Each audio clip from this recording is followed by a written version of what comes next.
قول الزور سورة الحج.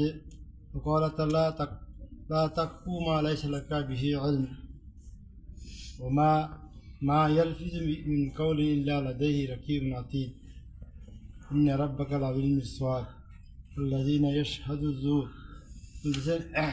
عن أبي بكر رضي الله تعالى عنه قال قال رسول الله صلى الله عليه وسلم ألا أنبئكم بأكبر الكبائر قلنا بلى يا رسول الله قال الإشراك بالله وحقوق الوالدين. وكان متكئا فجلس وقال ألا وقول الزور وما زال يكررها حتى قلنا ليته سكت.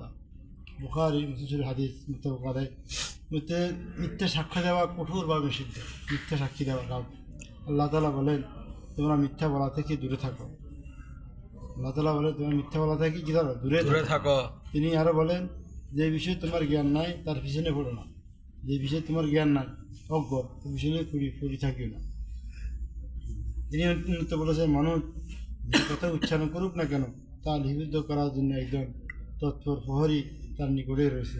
কিরামান কাতিবিন লেখক দুজন ফেরেশতা লেখে না, বদ ফেরেশতা কি ফেরেশতা লেখে না, যদি সত্য হলে সত্য লেখে, মিথ্যা হলে মিথ্যা লেখে। তিনি আরো বলেন অবশ্যই তোমার প্রতি ভালো সতর্ক দৃষ্টি রাখেন, আল্লাহ অবশ্যই দিতেছেন, নজর দিতে আছেন। তিনি আরো বলেন ইমানদার ব্যক্তি তারা যারা মিথ্যা সাক্ষ্য দেয় না। ইমানদাররা কোনোদিন মিথ্যা সাক্ষ্য দেয় না। মিথ্যা সাক্ষ্য দিলে একজন ব্যক্তির ইমান নষ্ট হয়ে যায়। একজন ব্যক্তি হাসি হয়ে যেতে পারে, একজন ব্যক্তি ধ্বংস করে দেয়, জীবনটা ধ্বংস করে দেয়। এই জন্য বড় বড় কবিরা গুনাহ থেকে একটা কবিরা গুনাহ মিথ্যা সাক্ষী দেওয়া, কারোর বিরুদ্ধে মিথ্যা সাক্ষী দেওয়া, এটা বড়। আর মা বাপের নাফরমানি করা, মা বাপের হক আদায় না করা, এটা একটা কবিরা গুনাহ। প্রথম হলো আল্লাহর সাথে শিরক করা, দ্বিতীয় হলো মিথ্যা সাক্ষী দেওয়া, অত মা বাপের নাফরমানি করা, এগুলো হলো বড় গুনাহ থেকে একটা গুনাহ। এই মিথ্যা সাক্ষী দেওয়া। আবু বকর রাদিয়াল্লাহু তাআলা বর্ণিত তিনি বলেন রাসূল সাল্লাল্লাহু আলাইহি ওয়াসাল্লাম বলেছেন তোমাদেরকে অতি মহা পাপের কথা বলে দিব না? আমরা বললাম অবশ্যই বলুন। ও আল্লাহ রাসূল সাল্লাল্লাহু আলাইহি ওয়াসাল্লাম বললেন আল্লাহর সহিত কোনো কিছুকে শরীক করবে এবং মাতা পিতার অবাধ্যাচরণ করা। তারপর তিনি হেলান ছেড়ে দিয়ে উঠে বসলেন। আগে হেলান দিয়েছিল, পর দিয়ে আবার উঠে বসলেন। বসে বললেন শোনো আর মিথ্যা সাক্ষ্য দেওয়া। সত্য কথাটি তিনি বারবার বলতে থাকলেন, মিথ্যা সাক্ষ্য দেওয়া, মিথ্যা সাক্ষী দেওয়া, মিথ্যা কি দেওয়া। এমনকি অনুরূপ বলাতে সাহাবীগণ মনে মনে বললেন যদি তিনি চুপ হতেন। বুখারী মুসলিম মানে এরকম বারবার বলতেন, চুপ থাকতেন, বারবার বলছেন মিথ্যা সাক্ষী দেওয়া, মিথ্যা সাক্ষী দেওয়া, মিথ্যা সাক্ষী।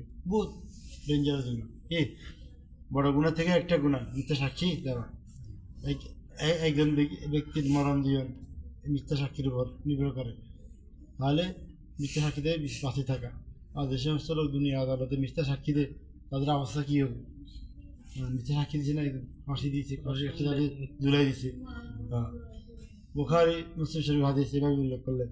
আল্লাহ তাআলা আমাদেরকে এই সমস্ত গুনাহ থেকে তৌফিক দান করুন। সুবহানাকাল্লাহুম্মা ওয়া বিহামদিকা আশহাদু আল্লা ইলাহা ইল্লা আনতা আস্তাগফিরুকা ওয়া আতুবু ইলাইক। দুষ্টামি করিয়ে মিথ্যা কথা বলা যাবে না। দুষ্টামি করিয়ে মিথ্যা কথা বলা যাবে না। আমি দুষ্টামি করি মিথ্যা কথা বলা যাবে না।